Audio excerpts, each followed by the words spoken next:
میرے مرنے کے بعد مجھے غسل نہ دینا، مجھے کفن نہ پہنانا، بلکہ یوں کرنا، اپنے گلے سے دوپٹہ نکالنا، دوپٹہ نکال کے میرے گلے کے اندر پٹا بنانا کتے کی طرح، اور پٹا بنا کے میرے اس گلے کو پٹے کے ساتھ، دوپٹے کے ساتھ پورے صحن کے اندر کتے کی طرح گھسیٹنا، لوگوں کو بلانا اور بلا کے لوگوں کو دکھانا جو وقت کے علماء کی قدر نہیں کرتا، جو اپنی ماں کا احترام نہیں کرتا، جو اپنی ماں کی بات نہیں مانتا، وہ اتنا بد نصیب ہوتا ہے کہ وقت کے علماء اس کا جنازہ بھی پڑھنا گوارا نہیں کرتے۔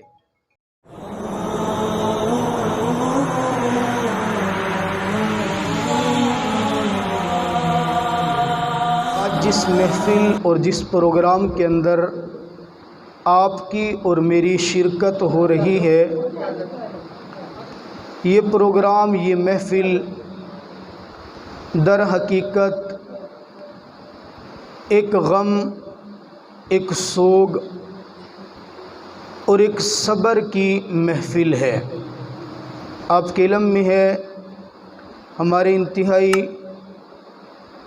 محترم معزز بزرگ ملک عبدالغفار انجینئر صاحب، ان کے لیے اور ان کی اولاد کے لیے، ان کے بچوں کے لیے ایک بہت بڑا صدمہ ہے۔ ظاہر ہے کہ انسان جس عورت کے ساتھ، جس رفیقہ حیات کے ساتھ زندگی کے 40-50 سال اکٹھے گزارتا ہے، اور پھر وہ عورت، وہ رفیقہ حیات، وہ غم گسار جس کے ساتھ انسان کے شب و روز، تنہائیاں، راز و نیاز، زندگی کا ایک حصہ جڑا ہوتا ہے، وہ چھوڑ کر چلی جائے، اللہ کے حکم کے ساتھ اپنے ہاتھوں سے اس کو من و وزن مٹی تلے دبا دیا جائے، یہ کتنا کربناک اور تکلیف دہ مرحلہ ہوتا ہے، اس کا اندازہ وہ لوگ کر سکتے ہیں جنہوں نے اپنی زندگی میں اپنے پیاروں کو اپنے ہاتھوں سے دفنایا ہوتا ہے۔ جس نے ابھی تک کسی پیارے کا غم نہیں دیکھا، جس نے ابھی تک کسی پیارے کا جنازہ اپنے کندھے پہ اٹھایا نہیں ہے، جس نے ابھی تک اپنے کسی پیارے کو اپنے ہاتھ سے قبر کی پاتال کے اندر اتارا نہیں ہے، اس کے لیے یہ بات سمجھنا بڑا مشکل ہے۔ آپ اندازہ کریں کہ آپ اور میں اگر کبھی سفر پر جا رہے ہوں، 5 گھنٹے کا، 7 گھنٹے کا، 10 گھنٹے کا اگر سفر ہو، ہم جس سیٹ کے اوپر بیٹھے ہوں اس کے برابر والی سیٹ میں اگر کوئی ایسی سواری آ کر بیٹھ جائے کہ جو مزاجاً بھی اچھی ہو، اخلاقاً بھی اچھی ہو، طبیعت کے اعتبار سے ملنسار بھی ہو، ہمارا 5 گھنٹے کا، 7 گھنٹے کا، 10 گھنٹے کا سفر اس کے ساتھ اگر بڑا اچھا کٹ جائے نا، جب اس سفر کا اختتام ہو رہا ہوتا ہے، ہماری زندگی کے صرف یہ جو 5 گھنٹے اس کے ساتھ گزرے ہیں، اس سے جدا ہوتے وقت بھی دل کے اوپر ایک زد پڑتی ہے، اور دل پر زد پڑتے وقت ہم اس کو کیا کہتے ہیں؟ یار آپ کے ساتھ وقت بڑا اچھا گزرا ہے اور یہ سفر بڑا اچھا کٹا ہے، زندگی رہی تو پھر کسی موڑ پہ ملاقات ہوگی۔ آج کل تو بلکہ یوں بھی ہوتا ہے، جس کے ساتھ اچھا وقت گزر جائے انسان اس کو یہ کہتے ہیں کہ یار کبھی آپ کا چکر لگے نا میرے شہر میں، میرے گھر کے اندر ضرور آنا، میرا اگر چکر لگا تو میں آپ کو ملنے کے لیے ضرور۔ وہ 5 گھنٹے 7 گھنٹے جو سفر کسی کے ساتھ اچھا گزر جائے وہ ہماری یاد کا حصہ بن جاتا ہے۔ پھر وہ رفیق حیات جس کے ساتھ انسان کی زندگی کا اکثر حصہ گزرو، وہ ماں جس کے پاؤں تلے میرے اللہ نے جنت رکھ چھوڑی ہو، وہ ماں جس کے سینے کے اندر محبت اتنی بھری ہوئی ہو کہ وہ اپنے بیٹے کے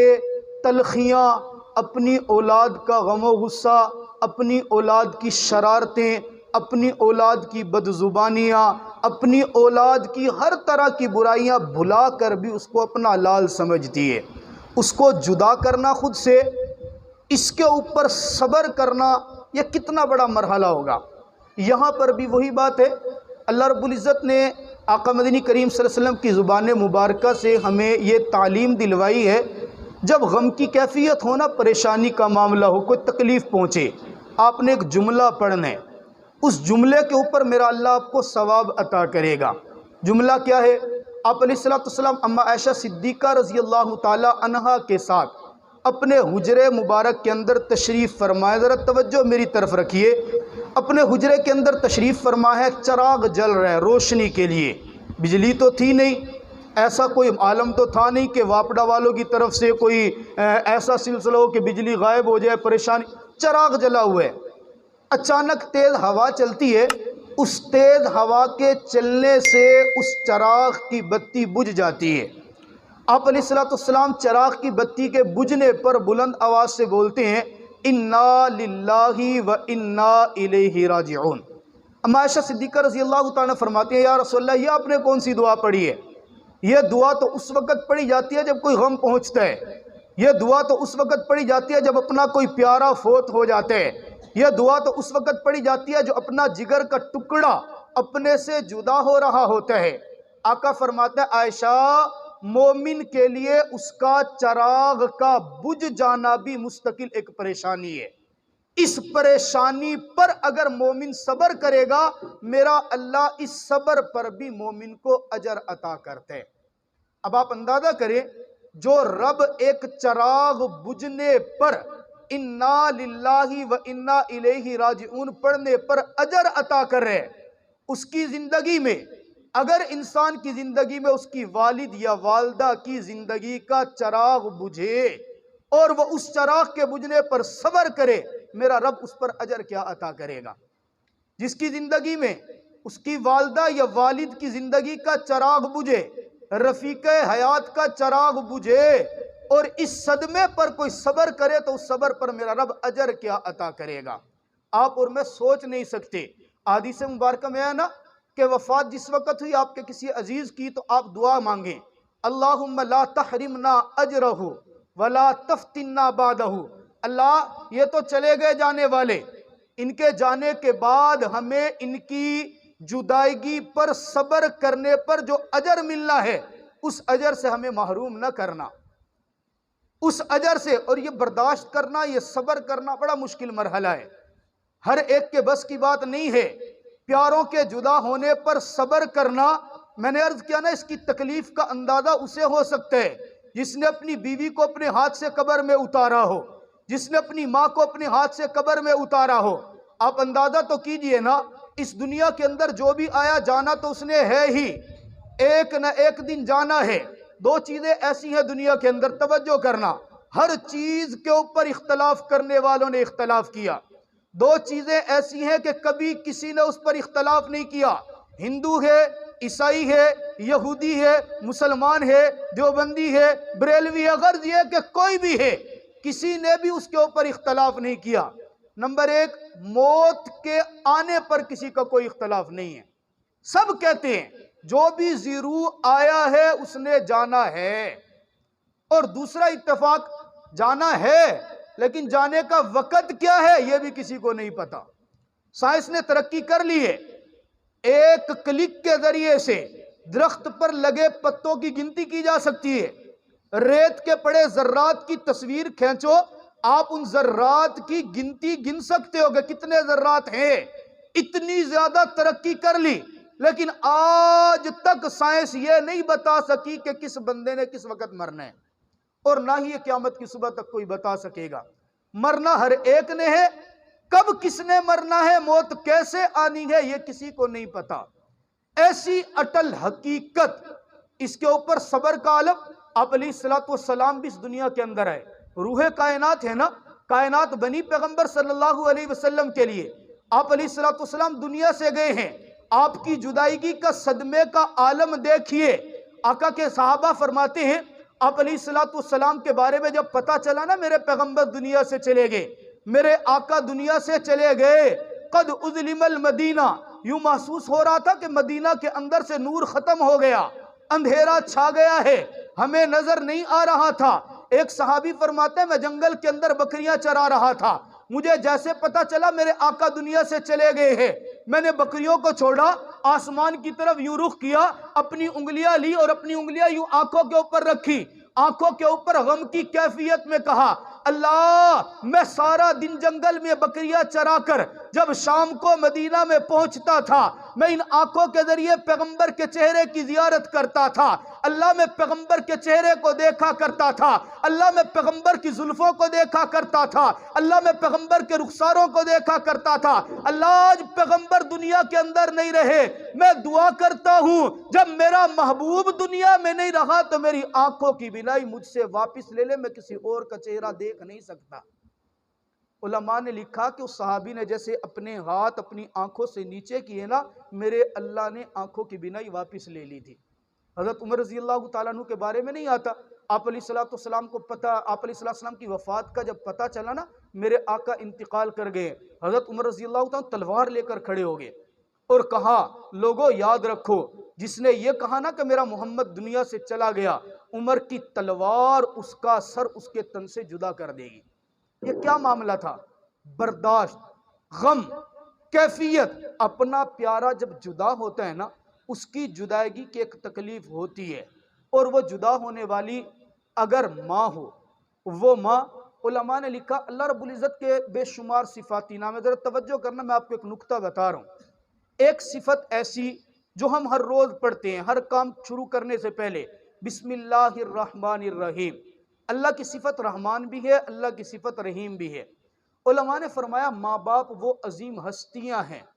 میرے اللہ نے صفت رحمان کا عکس والد کی طبیعت میں رکھا ہے اور صفت رحیم کا عکس وہ والدہ کی طبیعت میں رکھا ہے کیسے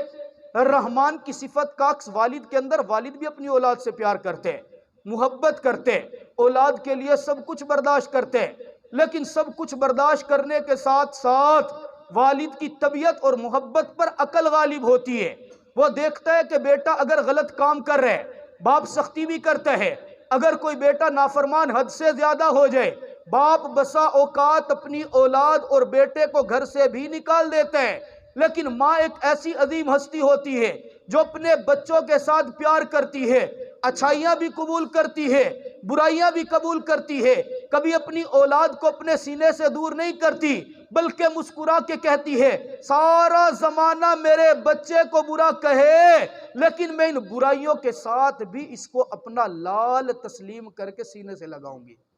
یہ ایک ماں کا رتبہ ہوتا ہے جو اپنے آپ سے کسی کو جدا نہیں کر سکتی بلکہ یہاں تک لکھا کہ اگر اپنے بدن کا خون پلا کر کسی ماں کو اگر یہ قدرت ملے نا کہ اپنے بدن کا خون پلا کر اپنے بچوں کی پرورش کرے ماں اس سے بھی دریغ نہیں کرتی رشیا کے زلزلے کا واقعہ لکھا ہوا علماء نے فرماتے ہیں رشیا کے اندر ایک وقت ایسا بھی آیا جب بڑا زلزلہ آیا زلزلے کے اندر بہت بڑی عمارت گری 7 دن لگے ریسکیو والوں کو وہ ملبہ صاف کرتے ہوئے سنیے گا ذرا توجہ کیجئے گا 7 دن کے بعد اس ملبے کو صاف کرتے ہوئے ملبے کے نیچے سے ایک عورت اور ایک اس کا دودھ پیچا بچہ بے ہوشی کے عالم میں ملا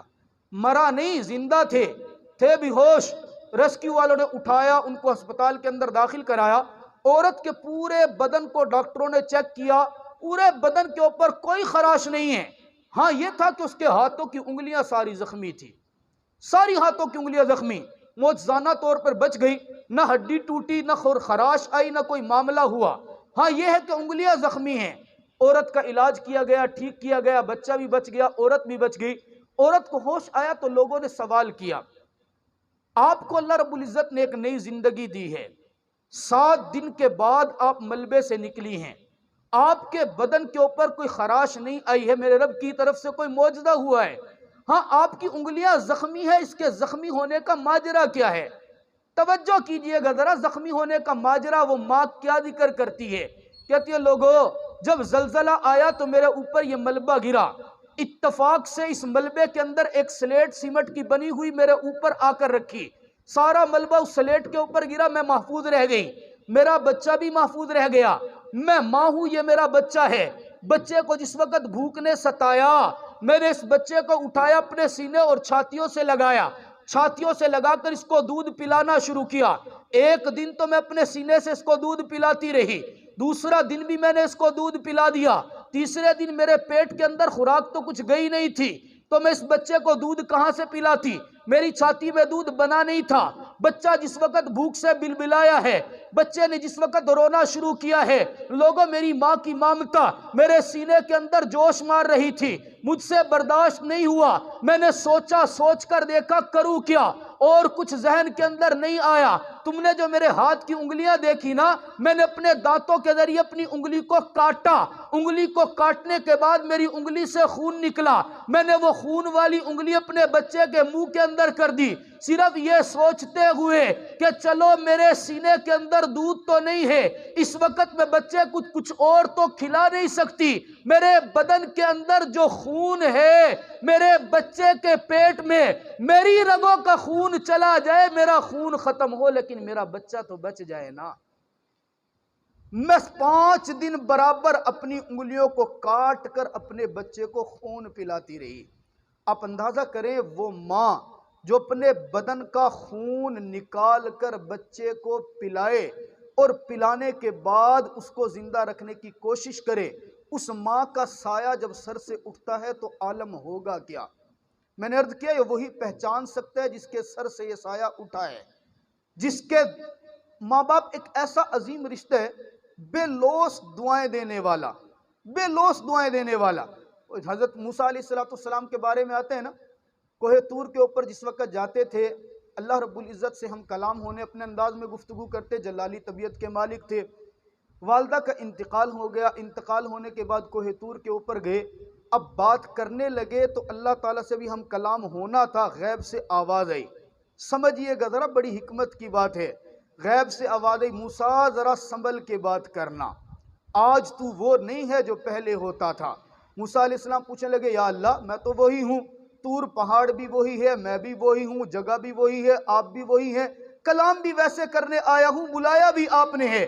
اس آواز کا کیا مطلب ہے؟ اللہ فرماتے ہیں نا موسیٰ پہلے تو کلام کرنے آتا تھا نا، تو گھر سے نکلتا تھا، تیرے پیچھے تیری والدہ مصلی بچھا کے دعا کرتی تھی، اللہ میں بوڑھی ہوں، میں نے ہاتھ اٹھائے اپنے موسیٰ کے لیے، اللہ کوہ طور پہ گیا، تیرا تو نبی ہے لیکن میرا تو بیٹا ہے نا، ممکن ہے کوئی ایسا کلام کر لے، ایسی بات کرے جو آپ کی شان کے مطابق نہ ہو، اللہ میری بوڑھی ماں کے ہاتھوں کی لاج رکھ لینا، اللہ میرے بیٹے کو درگزر فرما دینا۔ کہا موسیٰ آج سنبھل کر بات کرنا، پہلے تو گفتگو کرنے کے لیے آتا تھا تو تیری ماں کی دعائیں تیرے پیچھے کھڑی ہوتی تھی، آج تیری ماں تیرے پیچھے نہیں تو آج تو اپنے دم پر گفتگو بڑے سوچ کے کرنا۔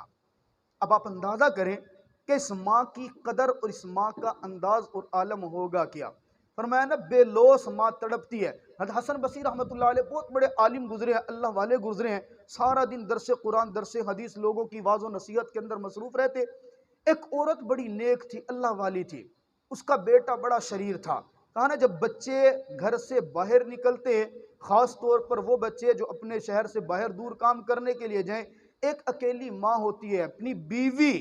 جو گھر کے اندر بیٹھی ہے، جس کے اندر سارے اخراجات اٹھاتے ہیں، ساری تکلیفیں سہتا ہے، اس کے دل میں بھی وہ احساس نہیں ہوتا جو احساس ایک ماں کے دل کے اندر ہوتا ہے۔ ایک ماں ہوتی ہے جو ساری رات جاگتی ہے صرف اس تڑپ کے اندر کہ میرا بچہ اپنے مقام پر پہنچا یا نہیں پہنچا، اس کے دل میں تڑپ ہوتی ہے میرا بیٹا کس انداز سے نیک بن جائے۔ یہ ماں ہے، حسن بصری رحمۃ اللہ علیہ کی شاگرد ہے، بیٹا اس کا جوان ہے لیکن نیک نہیں ہے،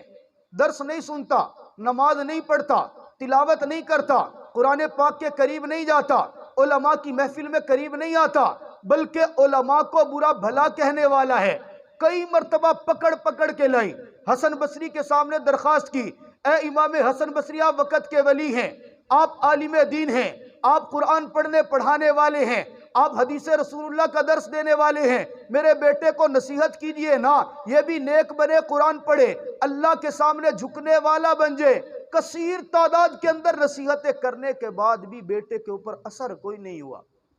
ایک دن ایسا ہوا کہ وہی بیٹا بیمار ہو گیا، ذرا توجہ کرنا، بیٹا بیمار ہوا، اپنے گھر کے اندر بستر مرگ پر پڑا ہے،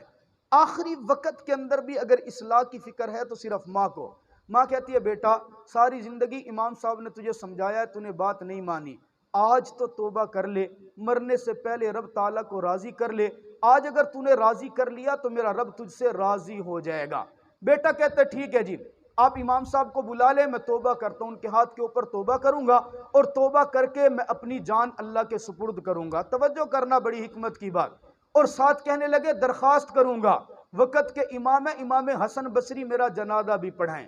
اب امام ہو، انبیاء کے بعد کوئی ہے، کتنا ہی بڑا عالم ہے، وقت کا بزرگ ہے، آخر انسان ہوتا ہے، کچھ بشری باتیں اس کے ساتھ لگی ہوتی ہیں، طبیعت ہوتی ہے اس کی بھی، مزاج میں کبھی انقباض بھی آتے ہیں، کبھی فرحت بھی آتی ہے، کبھی غصہ بھی آتا ہے۔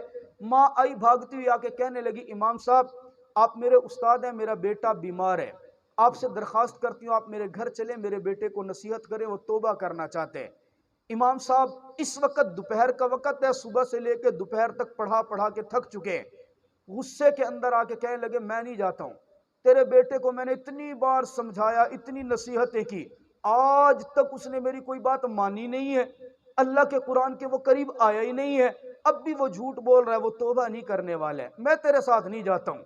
والدہ نے کہا آپ ہمارے گھر آئیے، بیٹا توبہ کرنا چاہتا ہے اور وہ درخواست کر رہے، میں اگر مر جاؤں تو میرا جنازہ بھی امام صاحب پڑھیں۔ امام صاحب نے کہا نہ میں تیرے گھر توبہ کرانے کے لیے آؤں گا اور نہ ہی میں اس کا جنازہ پڑھاؤں گا۔ غصے کے عالم میں بات کہہ دی، ماں تھی پریشان ہوئی، روئی، روتے ہوئے واپس گھر میں گئی، بیٹا بیماری کے عالم میں چارپائی پہ پڑا، پوچھنے لگا ماں کیا ہوا؟ کہا بیٹا تو نے امام کو پریشان اتنا کیا،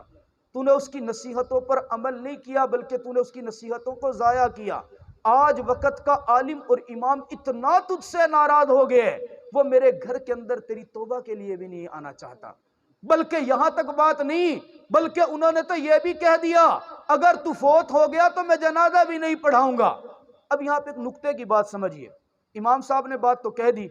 شاگرد تھی وہ بھی بات سن کے گھر چلی گئی، واویلا نہیں کیا، شور نہیں بچایا، بلکہ یہاں پہ کوئی کسی قسم کا کوئی اعتراض نہیں کیا۔ آگے آ جائے،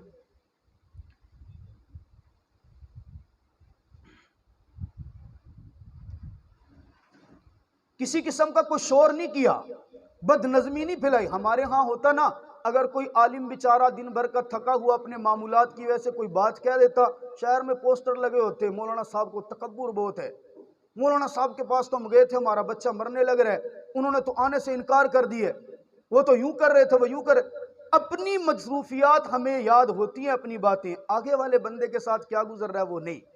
اب آپ دیکھیں آگے بیٹے کا عالم دیکھیں، بیٹے کو آ کر جب ماں نے بتایا نا کہ امام صاحب تو آپ سے ناراض ہیں، بیٹے نے بھی کوئی کفریہ کلمہ نہیں کہا، وقت کے عالم کی شان میں گستاخی نہیں کی، کہنے لگا اچھا میں نے وقت کے عالم کو، امام صاحب کو اتنا ناراض کر دیا، اما پھر میری ایک بات یاد رکھ لے، اگر میں مر جاؤں نا، میرے مرنے کے بعد مجھے غسل نہ دینا، مجھے کفن نہ پہنانا، بلکہ یوں کرنا اپنے گلے سے دوپٹہ نکالنا، دوپٹہ نکال کے میرے گلے کے اندر پٹا بنانا کتے کی طرح، اور پٹا بنا کے میرے اس گلے کو پٹے کے ساتھ، دوپٹے کے ساتھ پورے صحن کے اندر کتے کی طرح گھسیٹنا، لوگوں کو بلانا اور بلا کے لوگوں کو دکھانا جو وقت کے علماء کی قدر نہیں کرتا، جو اپنی ماں کا احترام نہیں کرتا، جو اپنی ماں کی بات نہیں مانتا، وہ اتنا بد نصیب ہوتا ہے کہ وقت کے علماء اس کا جنازہ بھی پڑھنا گوارا نہیں کرتے۔ بات کی، ماں رونے لگی، اتفاق سے اسی بیماری کے اندر والدہ اس بچے کا انتقال بھی ہو گیا۔ انتقال ہونے کے بعد ابھی ماں چارپائی کے قریب بیٹھ کے رو رہی ہے، وہ ماں جس کا سچا جذبہ تھا، میں نے عرض کیا ماں کی دعا یہ عرش کو چیرتی ہوئی رب تعالیٰ کے پاس پہنچتی ہے، ماں کی دعا رب تعالیٰ قبول۔ علماء نے یہاں تک لکھا ماں فاسق فاجری کیوں نہیں ہے، ماں اپنی ذات میں نیک نہیں ہے، ماں اپنی ذات کے اندر ولیہ نہیں ہے، ماں تہجد گزار نہیں ہے، شب بیدار نہیں ہے، لیکن رب کعبہ کی قسم اولاد کے لیے جب دعا کے لیے ہاتھ اٹھاتی ہے نا، اس ماں کے مقدس رشتے کی وجہ سے میرا اللہ اس کی اولاد کے لیے اس کی بھی دعا قبول کر لیتے ہیں۔ یہ نہیں کہتا کہ تو نیک نہیں ہے، نیک ہو، ولیہ ہو، 5 وقت کی نمازی ہو، شب بیدار ہو، تہجد گزار ہو، تلاوت پڑھ کرنے والی ہو، وہ تو معاملہ ہی الگ ہے۔ اگر ماں نیک نہیں پھر بھی اپنے بچے کے لیے دعا کی، رب کعبہ کی قسم اس کی بھی دعا قبول ہوتی ہے۔ والدہ رونے لگ گئی، بیٹھی، دروازے پہ دستک ہوتی ہے، دروازہ کھول کے دیکھا امام حسن بصری رضی اللہ رحمت اللہ علیہ سامنے کھڑے ہیں۔ ماں نے پوچھا استاد جی آپ نے تو کہا تھا میں نہیں آتا، میں تو اس کا جنازہ بھی نہیں پڑھاؤں گا، اب آپ میرے دروازے پہ کس طرح؟ امام صاحب رو کے کہنے لگے میں بڑے غصے کے عالم میں تھا، میں نے تجھے کہہ دیا میں نہیں آؤں گا، کیا کروں؟ دوپہر کا وقت تھا، قیلولے کے لیے آرام کے لیے میں نے آنکھ بند کی، میں نے جیسے ہی نیند کے اندر گیا مجھے نیند کے اندر رب ذوالجلال کی زیارت ہوئی، اور میرے رب نے زیارت کراتے ہوئے کہا حسن تو میرا کیسا دوست ہے، میرے ایک دوست کا جنازہ پڑھنے کے لیے تو تیار نہیں ہوتا، اے میری شاگردہ مجھ سے رہا نہیں گیا، آنکھ کھلی میں پہچان گیا تیرا بیٹا گناہگار صحیح تھا، تیرا بیٹا نمازیں ضرور بالکل نہیں پڑھتا تھا، لیکن تیری ماں کی مامتا کی دعائیں اتنی تھی کہ اس رب ذوالجلال نے تیرے بیٹے کی توبہ کو قبول کر لیا۔ وہ اندازہ کریں اتنی عظیم ہستی جب دنیا سے چلی جائے تو انسان کے سر سے ایک سایہ، ایک ایسا رحمت والا سایہ اٹھ جاتا ہے۔ اب ماں زندہ ہو تو اس کی خدمت کر کے جنت حاصل کرنی چاہیے، جن کی مائیں زندہ ہیں، جن کے باپ زندہ ہیں، جن کے والدین زندہ ہیں، ان کا تو حق بنتا ہے اپنے والدین کی قدر کریں، اپنے والدین کی خدمت کریں، ایسے بات نہ کہیں کہ جن سے والدین کا دل ٹوٹے اور جن کے والدین فوت ہو گئے۔ امام غزالی رحمۃ اللہ علیہ نے بڑی عجیب بات لکھی ہے، ذرا سنیے گا۔ امام غزالی رحمۃ اللہ علیہ فرماتے ہیں جس شخص نے اپنی زندگی کے اندر اپنے والدین کا جنازہ یا والدین میں سے کسی ایک کا جنازہ اپنے کندھے پر اٹھایا، توجہ کیجئے گا، توجہ، امام غزالی رحمۃ اللہ علیہ چھوٹے سے عالم نہیں ہے، بہت بڑے عالم ہیں، سینکڑوں کتابیں لکھی ہیں، ساری زندگی دین کی خدمت میں گزاری، اپنے علوم کا نچوڑ فرماتے ہیں میں دے رہا ہوں۔ جس شخص نے اپنی زندگی میں اپنے والدین میں سے دونوں یا دونوں میں سے کسی ایک کا جنازہ اپنے کندھے پر اٹھایا اور جنازہ اٹھانے کے بعد اس کی زندگی میں تبدیلی نہ آئی، رب کعبہ کی قسم روئے زمین پہ اس سے بڑا بدبخت کوئی نہیں ہے۔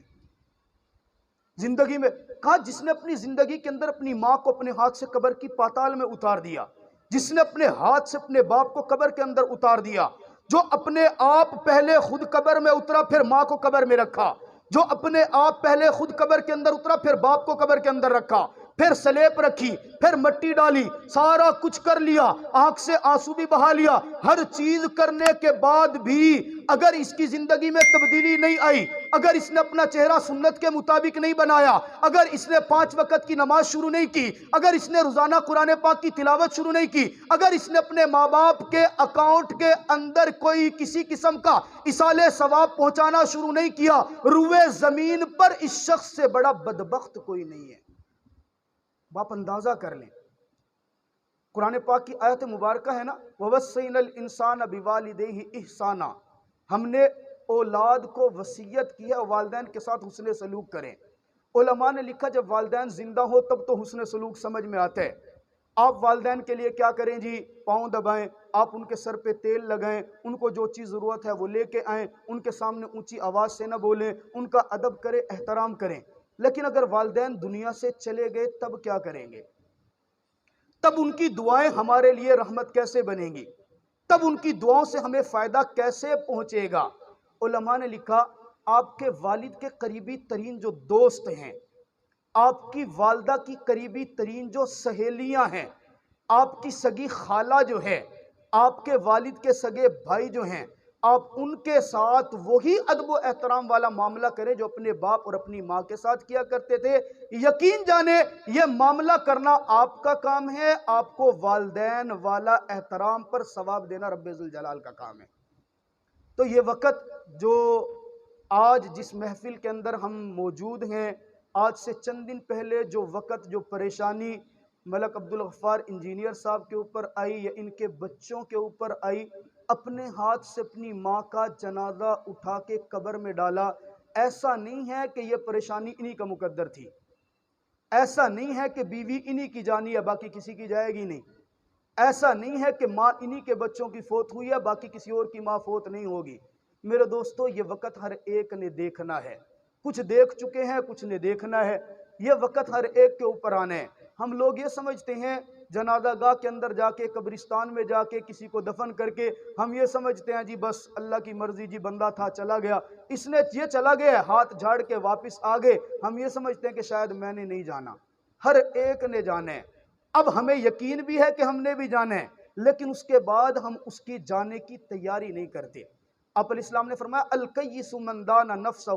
وعمل لما لا بعد الموت، او کما قال علیہ السلام۔ عقل مند آدمی کون ہے؟ عقل مند آدمی وہ ہے جو اپنی زندگی اللہ کے حکموں کے مطابق گزارے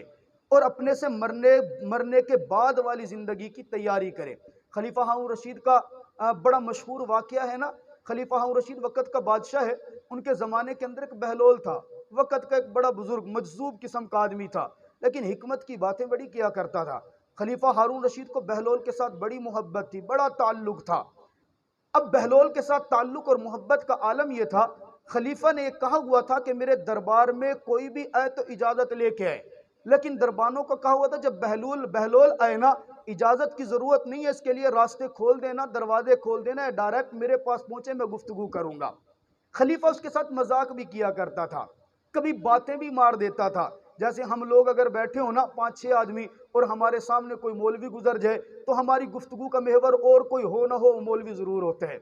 اور کسی کا مذاق اڑائیں، یہ حقیقت ہے معاشرے کی، اور کسی کا مذاق اڑائیں نہ اڑائیں اس مولوی کا مذاق ضرور اڑانا ہے، اور کچھ کہیں نہ کہیں کم از کم یہ جملہ تو کہتے ہیں نا کہ یہ مولوی تو قوم کو لوٹ کے کھا گئے ہیں، ان کا تو کام ہی مانگنا ہے۔ اللہ تعالیٰ ہمیں محفوظ فرمائے اپنے، یہ آپ کا اور میرا کوئی قصور نہیں ہے، میڈیا نے ہمیں ہمارے مقتدار رہنما علماء سے دور اتنا کیا ہے کہ ہم ان علماء کو فرشتہ سمجھتے ہیں، انسان تو سمجھتے ہی نہیں ہے، کہ جیسے فرشتوں سے کوئی غلطیاں نہیں ہو سکتی ہیں، عالم سے بھی نہیں ہو سکیں گی، اگر اس سے کچھ ہو گئی ہے ایسی بات جو ہماری نظر کے مطابق غلطی ہے، ہم پھر اس کے ساتھ بولنا، اس کے ساتھ کھانا پینا، حتیٰ کہ اس کے پیچھے نماز پڑھنا بھی چھوڑ دیتے ہیں۔ اللہ تعالیٰ میں معاف فرمائے، ایسا نہیں ہونا چاہیے زندگی کے اندر۔ اور خلیفہ ہارون رشید کے پاس آیا، بہلول آ کے بیٹھا تو بادشاہ کے ہاتھ کے اندر ایک معمولی سی چھڑی ہے، مذاق کر رہے بہلول کے ساتھ، مذاق کرتے کرتے کہتا ہے بہلول یہ چھڑی پکڑ۔ بہلول نے چھڑی پکڑ لی، کہا اس کا کیا کروں؟ کہا بہلول دنیا کے اندر زندگی میں تجھے اپنے سے بڑا اگر کوئی بیوقوف نظر آئے نا، یہ چھڑی اسے دے دینا۔ سنیے گا بادشاہ نے کیا کہا، یہ چھڑی لے، تجھے تیری زندگی میں اگر اپنے سے بڑا کوئی بیوقوف نظر آئے نا، یہ چھڑی اسے دے دینا۔ کہنے کا کیا مقصد تھا، میں بادشاہ ہوں، میں اور میری رعایا سب سے بڑی عقل مند ہے، بے وقوف تو ہی ہے سب سے بڑا، اس لیے چھڑی تجھے دی۔ بہلول نے ایسا کیا، اس چھڑی کو لیا، چھڑی کو لے کر چپ کر کے واپس چلا گیا۔ وقت گزرتا گیا، محفل لگتی رہی، معاملہ ہو گیا، اتفاق ایسا ہوا کہ بہلول کی زندگی کے اندر وہ بادشاہ بیمار ہو گیا، اور بیماری بھی اس کو مرض الوفات تھی، اپنی چارپائی کے اوپر لیٹا ہوا ہے، مشہور ہو گیا کہ بادشاہ کا آخری وقت ہے اور بادشاہ انتہائی بیمار ہے۔ بہلول نے سوچا کہ اچھا آخری وقت ہے، چلو میں بادشاہ سے مل تو آؤں۔ اب بادشاہ سے ملنے کے لیے آیا، دربان نے راستہ کھول دیا، یہ بادشاہ کے ملنے کے لیے آیا، چارپائی کے پاس آ کے بیٹھا، بادشاہ سلامت کیا حال ہے؟ کہا حالت اچھی نہیں ہے۔ کہاں کا ارادہ ہے؟ لمبے سفر کا ارادہ ہے۔ کہا سفر پہ جا رہے ہو؟ کہا سفر پہ جا رہا ہوں۔ کہا اچھا بادشاہ سلامت اس سفر پہ جانے کے لیے تیاری کیا کی ہے؟ آپ نے کوئی لشکر بھیجا ہوگا، آپ نے آگے وہاں خیمے لگوائے ہوں گے، آپ نے اپنی خوراک کا انتظام پہلے کیا ہوگا۔ کہا بہلول تو وہی بیوقوف کا بیوقوف ہے نا، میں ایسے سفر پہ جانے لگ رہا ہوں جہاں انسان اکیلا جاتا ہے، جہاں لو لشکر ساتھ نہیں جاتا، جہاں مال و دولت ساتھ نہیں جاتا، جہاں گاڑیاں بنگلے ساتھ نہیں جاتے، جہاں گنمین دوسرے ساتھ نہیں جاتے، وہاں بندے کو اکیلا جانا ہوتا ہے۔ کہا اچھا آپ اگر ایسے سفر پہ جانے لگ رہے ہیں تو اس سفر کے لیے آپ نے کوئی تو تیاری کی ہوگی۔ بادشاہ کہنے لگا نا افسوس تو یہی ہے، ساری زندگی میں نے گزار دی ہے لیکن اس سفر کے لیے میں نے تیاری نہیں کی۔ بہلول نے فوراً وہ چھڑی نکالی اور چھڑی نکال کے کہا بادشاہ سلامت یہ چھڑی پکڑیے۔ بادشاہ نے کہا یہ کیا بات ہے بھئی؟ کہا بادشاہ سلامت یہ چھڑی وہی ہے جو آپ نے ایک وقت مجھے دی تھی اور مجھے دے کے کہا تھا کہ تجھ سے بڑا بیوقوف نظر آئے نا اس کو یہ چھڑی دینا۔ بادشاہ سلامت میں نے زندگی میں بڑے تلاش کیے، مجھ سے بڑا بیوقوف سوائے آپ کے مجھے کوئی اور نظر نہیں آیا۔ پھر فلسفہ بھی سمجھایا، مجھ سے بڑے بیوقوف آپ کیوں ہیں؟ کہا میں نے دیکھا دنیا میں آپ کو چھوٹا سا بھی سفر کرنا ہوتا تھا نا، بادشاہ جو تھے اس سفر سے پہلے آپ کا ایک لشکر پہلے پہنچ جاتا تھا، جہاں آپ نے جانا ہوتا اس جگہ کی صفائی کرتے، اس جگہ پہ آپ کے لیے خیمے لگتے، اس جگہ پہ آپ کے لیے خوراک پہنچائی جاتی، اس جگہ کو صاف ستھرا کیا جاتا، کیونکہ بادشاہ آ رہے۔ چھوٹے سے سفر کے لیے آپ اتنی بڑی تیاریاں کرتے اور اتنے بڑے سفر پہ جا رہے آپ کی کوئی تیاری نہیں ہے، تو مجھ سے بڑا بے وقوف آپ کا کوئی نہیں ہے۔ تو اس لیے میرے دوستو ہمیں بھی بے وقوفی کی زندگی نہیں گزارنی چاہیے۔ عقل مندی کی زندگی گزارنی چاہیے۔ یہ موت، روزانہ کے جنازے، روزانہ کے قبرستان میں جانا، یہ معاملہ ہمیں یاد کراتا ہے ایک وقت آئے گا۔ اور حکیم الامت حضرت مولانا اشرف علی تھانوی رحمۃ اللہ علیہ لکھتے ہیں نا، کہتے ہیں زندگی میں روزانہ ایک مرتبہ آپ یہ تصور ضرور کیا کریں، کسی وقت کو آپ اپنے لیے نکال لیں، اس میں تصور کریں، آنکھیں بند کر کے بیٹھیں، آج میرا اعلان ہو گیا، فلاں حضرت صاحب انتقال کر گئے۔ پھر سوچو انتقال کے بعد میں چارپائی پہ لیٹا ہوا ہوں، میرے بدن سے کپڑے اتارے نہیں جا رہے بلکہ کاٹے جا رہے ہیں۔ پھر سوچو میری یہ حالت ہے کہ میں اکیلا غسل نہیں کر سکتا، غسل دینے کے لیے بھی 4 آدمی کھڑے ہیں، میں غسل کے اندر ان کا محتاج ہوں، طہارت بھی خود نہیں کر سکتا۔ پھر سوچو مجھے سلے ہوئے کپڑے نہیں پہنائیں گے، کپڑے بھی کفن پہنایا جائے گا۔ پھر سوچو کفن پہنانے کے بعد مجھے چارپائی پہ ڈالا جائے گا، آج میں بڑا پہلوان بنا پھرتا ہوں، آج میں اپنے آپ کو پتہ نہیں کیا سمجھتا ہوں، ایک وقت آئے گا کہ 4 آدمی مجھے اٹھا کر لے جا رہے ہوں گے، لوگ بولیں گے، میں سنوں گا لیکن کسی کو جواب نہیں دے سکوں گا، میں کچھ کہہ نہیں سکوں گا۔ پھر وہ وقت آئے گا میرا جنازہ بھی ادا کیا جا رہا ہے، پھر سمجھو کہ مجھے قبر میں اتارا جا رہا ہے، پھر سمجھو کہ مجھے اندر ڈال کے مٹی اوپر ڈال دی گئی اور لوگ مجھے تنے تنہا چھوڑ کر واپس جا رہے ہیں۔ میں چیخ رہا ہوں، چلا رہا ہوں، میں لوگوں کو کہہ رہا ہوں میں وہی ہوں جس کے پاس بیٹھ کر آپ کی مجلسیں ختم نہیں ہوتی تھی، میں وہی ہوں جس کے ساتھ آپ گھنٹوں گپ شپ کر لیا کرتے تھے، میں وہی ہوں جس کے ساتھ آپ رات کی مجلس بھی لگا لیا کرتے تھے، ہر وقت بیٹھتے تھے، کھاتے تھے، پیتے تھے۔ لوگوں کیا ہوا، میرے بدن سے روح تو نکلی ہے، مجھے اکیلے چھوڑ کر کیوں جا رہے ہو؟ اور یقین کریں میں اپنی طرف سے بات نہیں کر رہا، میرے پیغمبر کی حدیث فرماتی ہے، آقا نے فرمایا جب میت کو قبر کے اندر رکھ کر دفنانے والے واپس جاتے ہیں، وہ میت اتنے زور سے چیختی ہے سوائے دفنانے والوں کے کوئی اور، سوائے دفنانے والوں کے دنیا کی تمام مخلوق اس کے چیخنے کی آواز سنتی ہے، اور یہ دفنانے والے جنات اور انسان نہیں سن سکتے۔ آقا فرماتا ہے اس لیے کہ اگر انہوں نے اس کے چیخنے کی دردناک آواز سن لی تو یہ لوگ ہنسنا بھول جائیں گے۔ آپ اندازہ کریں، ہم جو اپنی زندگی کے اندر اپنے کپڑوں پہ مٹی نہیں لگنے دیتے، آپ نے دیکھا نہیں آج کل بارشیں آ رہی ہیں تو قبرستان کا حال کیا ہے؟ قبرستان کے اندر وہ عمراء، وہ لیڈران، وہ طاقتور سورما بھی پڑے ہیں جو اپنے کپڑوں کے اوپر کبھی مٹی نہیں لگنے دیتے تھے، اور آج ان کی قبر کی حالت کیا ہوتی ہے؟ آپ جب قبرستان جائیں تو دیکھ کر دل دکھتا ہے۔ یہ ساری چیزیں میرا رب آپ کو اور مجھے کیوں دکھا رہے؟ عالم 3 قسم کے ہیں۔ نمبر 1 ایسا عالم جس میں آپ کو خوشی بھی ملے، غم بھی ملے۔ نمبر 2 ایسا عالم جس کے اندر آپ کو صرف خوشی خوشی ملے، غم کا نام ہی نہ ہو۔ نمبر 3 ایسا عالم جس میں غم ہی غم ہے، خوشی کا نام ہی نہیں ہے۔ پہلا عالم جس میں خوشی بھی ملتی ہے، غم بھی ملتا ہے، یہ وہ ہے جس کے اندر آپ اور میں اس وقت موجود ہیں۔ ہماری زندگی میں کبھی خوشی بھی آ جاتی ہے، کبھی غم بھی آ جاتے ہیں، کبھی ہم اتنے خوش ہوتے ہیں کہ بہت زیادہ، اور کبھی اتنے غمگین ہوتے ہیں انتہا ہو جاتی ہے، کبھی پریشانی اتنی آتی ہے کہ سکون نہیں ملتا، کبھی راحت اتنی ہوتی ہے کہ بس بندہ خوش ہو جاتے ہیں۔ یہ عالم ہے جس میں غم بھی ہے، خوشی بھی ہے، اور یہ ایسی جگہ ہے جس پہ ہم نے اگلے 2 عالموں کی بنیاد رکھنی ہے۔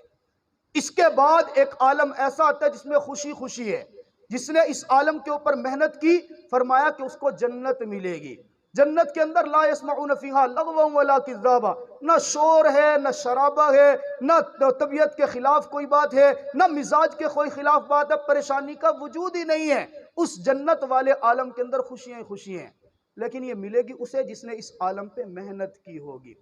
اور ایک عالم ایسا جس کے اندر غم ہی غم ہے، وہ کون سا عالم؟ وہ جہنم کا ہے۔ اس کے اندر چاہ کر بھی کوئی چاہے گا مجھے ٹھنڈا پانی مل جائے، نہیں ملے گا، کوئی چاہے گا کھانا مل جائے، نہیں ملے گا، کوئی چاہے گا راحت مل جائے، نہیں ملے گی، وہ چاہے گا میں جہنم سے باہر نکل آؤں، نہیں نکلے گا، وہ چاہے گا میں اللہ کے لیے رضا کے لیے کوئی کام کر لوں، موقع نہیں ملے گا، بلکہ اہانت والا عذاب قرآن پاک میں آتا ہے، اعتدنا لہم عذابا مہینا۔ یہ اہانت والا عذاب کیوں ملے گا؟ میرا رب کہے گا دنیا میں زندگی دی تھی نا، جوانی بھی دی تھی نا، ماں باپ بھی دیے تھے نا، مسجد مدرسہ بھی قریب تھا نا، نماز تلاوت بھی کر سکتا تھا نا، وہاں تو نے محنت نہیں کی، وہاں تو نے قدر نہیں کی، اب اس عالم کے اندر تکلیف بھی سہ اور تانے بھی سن۔ ایک ہے تکلیف سہنا اور ایک ہے تکلیف کے اوپر تانوں کا سہنا، مستقل عذاب ہوتا ہے۔ اللہ تعالیٰ آپ کو اور مجھے مرنے سے پہلے مرنے کی تیاری کرنے کی توفیق عطا فرمائے۔ اللہ محترمہ جو انجینئر صاحب کی زوجہ محترمہ انتقال کر گئی، اللہ تعالیٰ ان کی کروٹ کروٹ مغفرت فرمائے، ان کے بچوں کو صبر جمیل عطا فرمائے۔ انجینئر صاحب کے ساتھ ہمارا تعلق صرف دین کی وجہ سے ہے۔ میں کہتا ہوں میرے اچھے دوستوں میں شمار ہوتے ہیں، حالانکہ عمر کا تفاوت ہے، میرے والد سے بھی بڑے ہیں عمر میں، 60 سال سے زائد ہے، میرے والد کی بھی عمر 60 سال نہیں ہے ابھی، لیکن میں اچھا دوست کہتا ہوں، اپنا بزرگ سمجھتا ہوں۔ انجینئر صاحب 1.5 سال 2 سال سے ہمارے ساتھ ہیں، اور حدیث کے اندر آتے ہیں نا، ایک حدیث ہے ابن ماجہ کی پکی اور سچی حدیث، آپ علیہ السلام فرماتے ہیں جب دو مسلمان آپس کے اندر ملتے ہیں، ان دونوں کا ملنا صرف دین کی وجہ سے ہو اور ان دونوں کا جدا ہونا بھی صرف دین کی وجہ سے ہو، تو ان کا ملنا بھی دین کے لیے تھا، جدا ہونا بھی دین کے لیے تھا۔ انہوں نے جب ہاتھ ملائے ہوتے ہیں نا تو اللہ اور اللہ کے فرشتے آسمان سے ان کے اوپر رحمت برسا رہے ہوتے ہیں،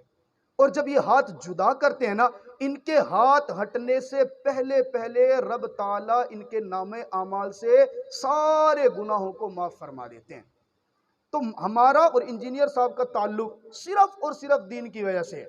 1.5 2 سال پہلے جب ہمارا تعلق ہوا تھا، فردوس مسجد کے مدرسے کا نقشہ بھی، مسجد کا نقشہ بھی انجینئر صاحب نے بنایا، بے لوث الحمدللہ ہمارے ساتھ خدمت کی۔ پھر اس کے بعد ہم نے جامع مسجد اصغری کی بنیاد رکھی، مستقل ایک ایک لمحہ ہمارے ساتھ رہے کام کی۔ ہم ملتے بھی صرف دین کے لیے ہیں اور جدا بھی صرف دین کے لیے ہوتے ہیں۔ دل کے اندر بڑی طرف تھی کہ انجینئر صاحب ملتے ہیں، چہرے کے اوپر داڑھی نہیں ہے، روزانہ شیو کرتے ہیں۔ ان کو تو میں نے کبھی نہیں کہا، سچی بات کہہ رہا ہوں، ان کو میں نے کبھی بھی نہیں کہا، کتنے عرصے سے ان کے ساتھ تعلق ہے، لیکن دل میں ایک تڑپ ضرور تھی۔ اللہ تعالیٰ سے دعا مانگتا تھا، یا اللہ انجینئر صاحب کتنا اچھا کام کرتے ہیں، بے لوث ہو کے کام کرتے ہیں، یا اللہ ان کو داڑھی رکھنے کی توفیق عطا فرمائے۔ 5 وقت کے نمازی ہیں الحمدللہ، نیک کام کرتے ہیں، اللہ کے راستے میں خرچ بھی کرتے ہیں، اور سارے نیک کاموں کے اندر شمار ہے۔ یا اللہ کمی ہے ان کے چہرے کے اوپر سنت رسول کی، یا اللہ ان کو داڑھی کی توفیق عطا فرما دے۔